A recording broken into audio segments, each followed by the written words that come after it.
Hey, salut tout le monde! Aujourd'hui, je vous parle du film Le Téléphone Noir, la version française de The Black Phone. Il te reste très peu de temps. Sers-toi d'une arme. Toi, t'es à part, Finn. Dépêchez-vous! Ça m'a fichu une de ces trouilles. Alors, le film Le Téléphone Noir, la version française de The Black Phone, qui met en vedette Ethan Hawke et qui prend l'affiche le vendredi 24 juin 2022.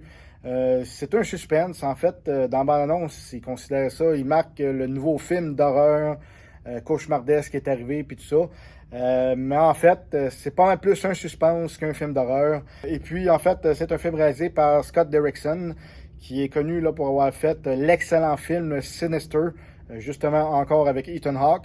Et puis, il avait fait aussi L'exorcisme d'Emily Rose. Et puis aussi le premier film de Doctor Strange, là, qui n'a pas besoin de présentation, évidemment. Donc là, Scott Derrickson, il revient avec un film, en fait, basé sur une histoire de Joe Hill. Joe Hill, qui, lui, c'est le fils de Stephen King. Donc, on s'entend-tu que Stephen King, son gars, que l'horreur, mystère, surnaturel, etc., ça coule dans leurs veines, hein? Donc, voilà, Scott Derrickson a écrit un scénario là, à partir de, comme je pourrais dire, là, de la nouvelle de Joe Hill. Et puis, en fait, ça raconte l'histoire là, de l'attrapeur, qui, lui, est un gars qui qui kidnappe les enfants, puis qui les tue après une couple de jours. C'est des adolescents, en fait. Puis je sais pas pourquoi, on sait pas vraiment pourquoi. Le jeune Finney, qui, tout le monde l'appelle Finn, puis lui, il se fait kidnapper aussi par l'attrapeur, qui est joué par Ethan Hawke, qui est vraiment excellent. Et puis le petit gars, évidemment, qui est kidnappé, puis qui est enfermé dans une pièce d'un sous-sol quelconque, le téléphone se met à sonner, et puis là, il reçoit des indices des autres enfants qui sont morts. Et puis, c'est les fantômes qui vont tenter de l'aider à sauver.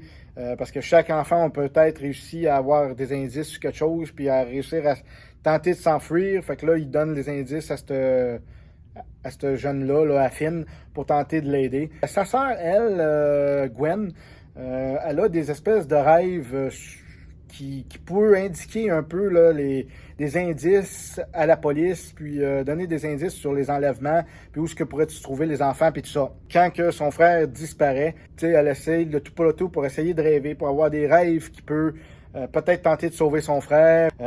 Puis en fait, c'est comme je vous dis, c'est le fils de Stephen King qui a écrit ça, donc on s'entend que ça joue dans cet univers-là de paranormal et puis de surnaturel, de religion aussi, parce que la petite fille a pris souvent Jésus pour tenter justement, donne-moi des indices, puis des visions, puis tout ça pour pouvoir sauver mon frère.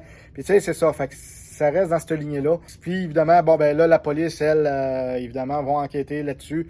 Vont-tu le trouver? Vont-tu pas le trouver? Ça, évidemment, il faut que vous écoutez le film pour voir l'histoire.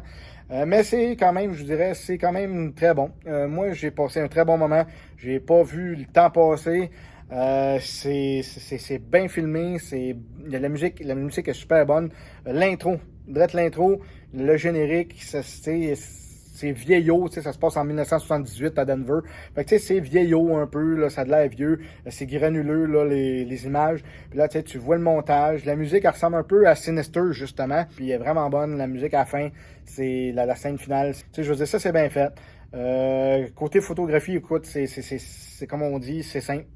Comme je dis, la photographie, il n'y a rien de révolutionnaire, mais c'est correct, ça fait la job.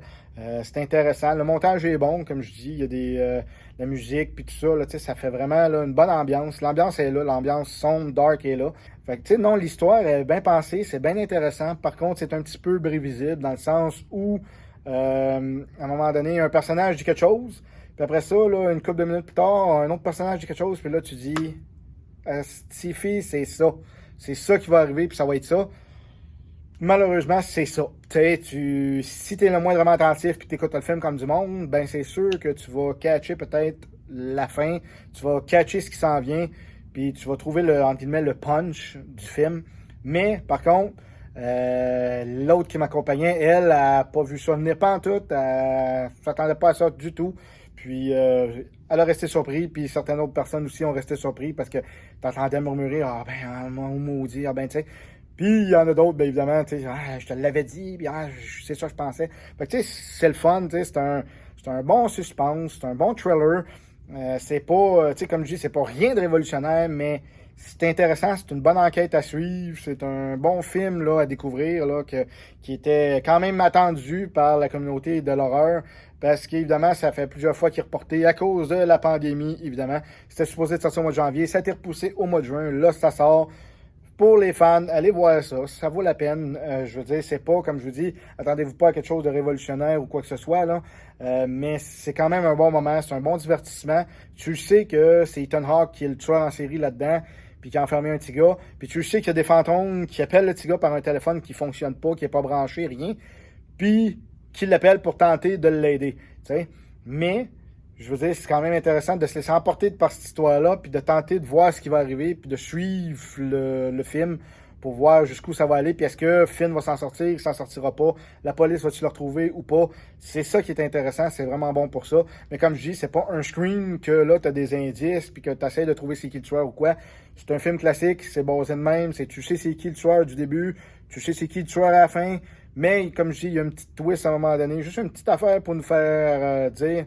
Ah ben maudit, tu sais, mais pas plus que ça. Comme je dis, c'est prévisible. Moi, je l'avais trouvé, d'autres l'ont pas trouvé. Fait que ça va dépendre comment vous regardez le film. Mais honnêtement, non, ça vaut la peine. Puis regardez ça, puis je pense que vous serez pas déçus. Là, pour les amateurs du genre, c'est un bon suspense là, qui est intéressant. Puis Ethan Hawke, comme je dis, il est très bon.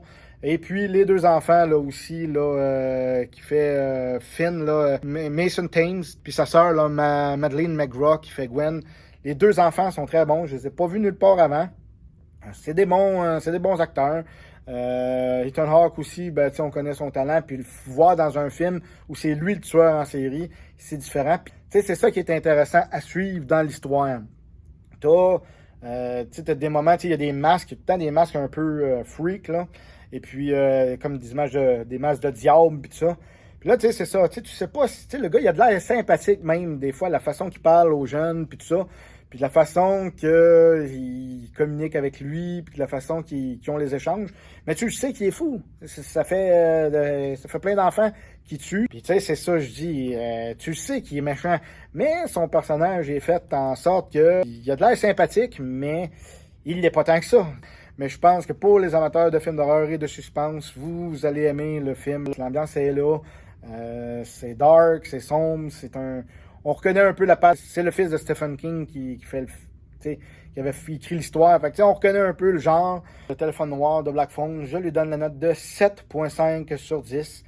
Comme je dis, c'est pas révolutionnaire, c'est pas un nouveau genre. J'ai aimé le film, comme je dis, je me suis pas ennuyé. Puis t'as hâte de voir ce qui va se passer. T'es captivé par l'histoire, tu regardes le film, puis tu dis, ah, c'est fille, comment il va s'en sortir, le jeune, puis s'il s'en sort, tu dis, je veux le savoir. Fait que ça fait la job, puis c'est un bon divertissement.